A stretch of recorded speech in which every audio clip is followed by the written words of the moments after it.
Hey guys, I am doing my theme of the week. I know I am late doing these. Here comes Steffi. What?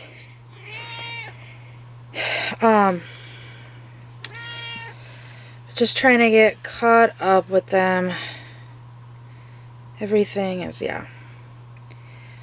has been all over the place. So, I have got Dyani, and I am going to do the letter E. And for the letter E, I am going to put him in this cute little elephant romper, I can't even talk, that Crystal sent me. It is made by Little Red Caboose. It is like a tan and brown polka dotted footless romper, and it's got this cute little embroidered elephant, and it says elephant underneath it, and the elephant, actually the outline is embroidered, and there's some highlighting, or embroidered in brown, and some highlighting in kind of a golden yellow. And I need to change him. He hasn't been changed in a while. I also need to plug all my babies back in because it is the beginning of the month. And one of the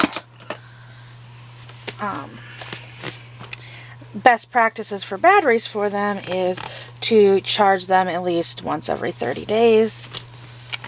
Pull this bracelet off. So, I really haven't been doing much with them lately. Life has just been too busy. It's like the days that my kids don't have football or cheer, I don't really want to do anything. It's just, like I've said in a few other videos, it's been taking a lot out of our whole family. Next year, my husband and I have decided that my son won't, while we appreciate the team that he's playing on for giving him the chance to do this, if he's going to choose to play again next year, we're going to be moving him to a closer team. The team that he's on right now, I know to some people this won't seem like much, but it's a 30-plus minute drive, 3 days a week just for practice. And then the games are a 40-minute drive to them because the games are at a different location. So it's a lot of driving. Saturdays are pretty much all consumed by football, or Saturday mornings especially. Some of the games don't even start till noon, so it's like middle of the day, and we have to be there an hour and a half before the game starts because his coaches seem to think that they need to do a full run through, almost like another practice right before the game. And the poor boys are going out there and they're exhausted before they even start the game. And we found out that the more local football association, what you want to call it, or the local football association is what I would call it. The local one for Pee Wee, which is what he's in, they're only allowed to practice twice a week for 90 minutes. And they are only allowed to be, before the games, they cannot be there any earlier than 45 minutes prior to the game. Now we're having to go like an hour and a half earlier to the games. And that doesn't include driving time. Like, they were mad at us last week because it was my son's week to do snack. And, it was his week to do snack. And we literally almost got there. My husband looks at me and said, did you remember the snack? And I'm like, no, I thought you did. Both of us forgot. And my son literally had reminded us just before we left. And, yeah, we both forgot. So we had to literally drive home to get the snack, which made my son late. And it's like, well, your choices were having no snack or him being late. And it wasn't his fault that he was late. It was the adult in the situation's fault. So, anyways, like I said, I'm thankful for the team that he's on, that, you know, they gave him the opportunity when others wouldn't because of his autism. But on the other hand, it's taken a big toll on our family. Mondays, Tuesdays, and Thursdays were just rushed.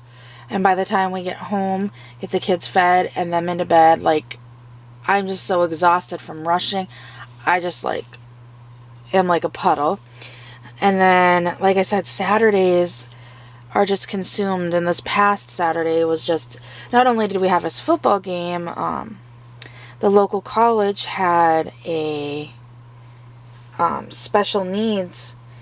They invited kids or people within the special needs community, and they had all these activities. They had a little pre-game tailgating for them with games and snacks and such. And then they had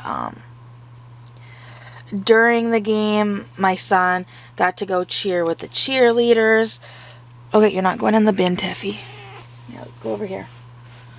My son got to cheer with the cheerleaders during the second quarter. At halftime, he got to go on the field and... Sorry, guys. Tiffy jumps up on here. Come here, kitty. Okay, you can be up there. I don't care. He got to run a touchdown in from the 50-yard line, so he was excited for that. And then the third quarter, he got to go with their bells, which down here, like, the dance company is called the Bells. Whatever it is, like, these were the Seder bells, and he got to go down and dance on the field with them. And so he had an ultimate blast. My daughter was a little bored, but luckily, okay, there was a rain delay, and because of that rain delay, we actually found some friends of ours when we had to go into this building. Some friends of ours were there, and the friends of ours is she was on my daughter's softball team. She's on my daughter's cheer team now. And the two girls are pretty good friends. And so the two of them got to hang out and play around during the game while we sat in a nice air-conditioned building instead of having to be out in the humidity after the thunderstorm. So it kind of worked out where she was a little upset when we got there that she wouldn't be able to go do the activities that my son did. But she got to hang out with her friend. So that worked out, but that was a very long day. So that's enough rambling for today. I hope you enjoyed this video, and I will see you all in the next one. Bye!